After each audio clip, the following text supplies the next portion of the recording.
penjualan. Masukkan piutang dagang di sisi debit, lalu penjualan di sisi kredit.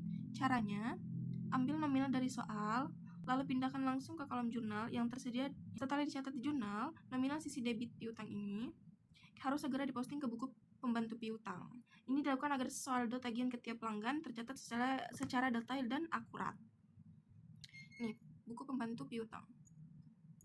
Setelah semua transaksi selesai, jumlahkan seluruh kolom jurnal, lalu masukkan hasilnya ke tabel rekapitulasi. Terakhir, pindahkan atau posting total nominal yang ini dari rekapitulasi tersebut ke buku besar sebagai saldo akhir akun.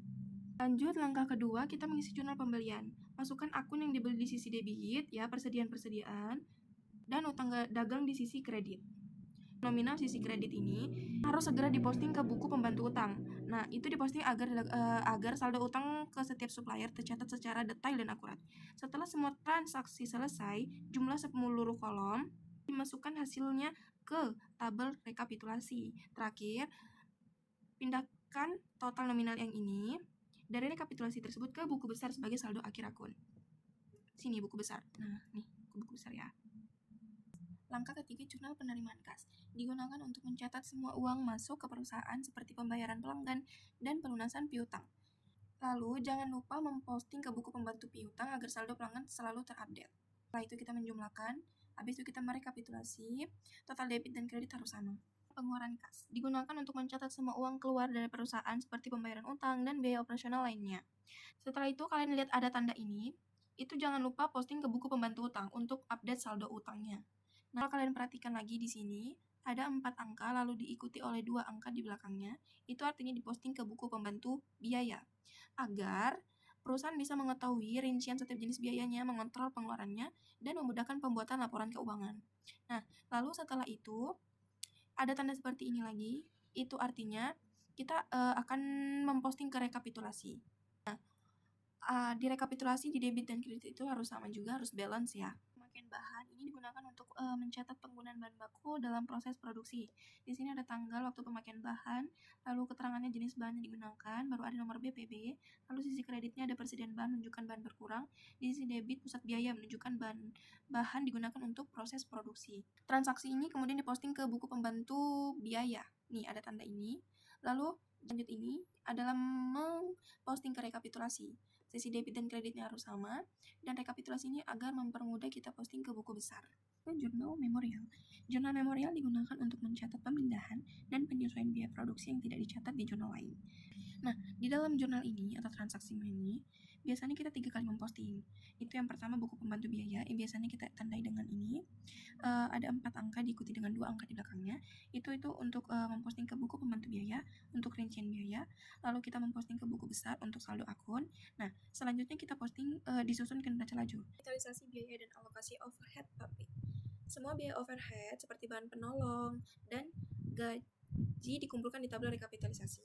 Nominal ini diambil dari buku pembantu biaya yang mencatat rincian transaksi harian, lalu diringkas dan dikelompokkan menurut departemennya masing-masing. Lanjut biaya dari departemen pembantu, listrik, bengkel, lalu bank umum dialokasikan ke departemen produksi persiapan dan penyelesaian. Pembagiannya menggunakan dasar alokasi, ada pembagian listrik atau jam kerja, sehingga biaya terdistribusi secara adil dan saldo departemen pembantu menjadi 0, yang ini 0. Setelah itu, hasil alokasi tadi dicatat ke dalam jurnal memorial. Departemen yang menerima biaya dicatat di debit, lalu dan departemen yang memberikan biaya dicatat di kredit. Biaya produksi seksi persiapan. Di tahap ini kita menghitung semua beban di seksi persiapan. Kita mulai dari data produksi. Nah, ini produk selesai yang ditransfer ke seksi penyelesaian. Ini akan kita transfer ke seksi penyelesaian. Lalu menjumlahkan biaya dari bulan lalu dan bulan ini. Total biaya yang harus dipertanggungjawabkan di sini mencapai 4 miliar sekian. Lalu masuk ke perhitungan biaya. Total biayanya ini 4 miliar sekian. Tadi kita bagi menjadi 2 bagian. Yang pertama produk selesai, nilai barang yang sudah jadi dan siap dikirim ke bagian departemen penyelesaian.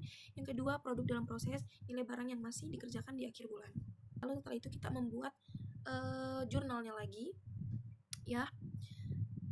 Kita akan memposting 2 kali di sini, ke buku besar dan ke neraca lajur.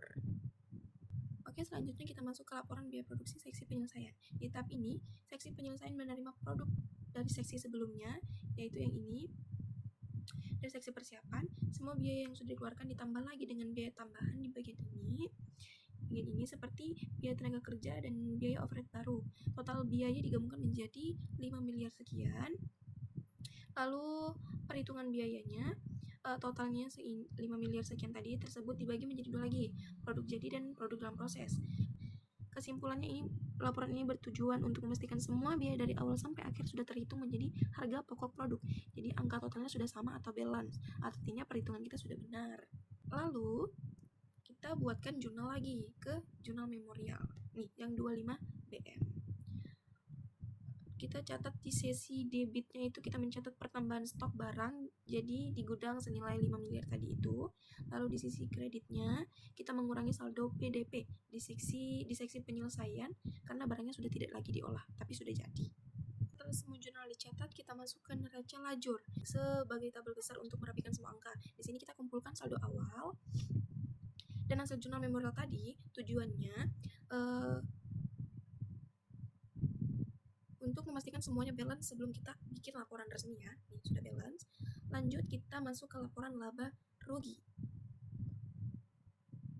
Dari tabel tadi kita ambil akun pendapatan dan biaya untuk laporan laba rugi. Di sinilah momen pembuktian apakah kita hasil penjualan kita lebih besar dari biaya produksi.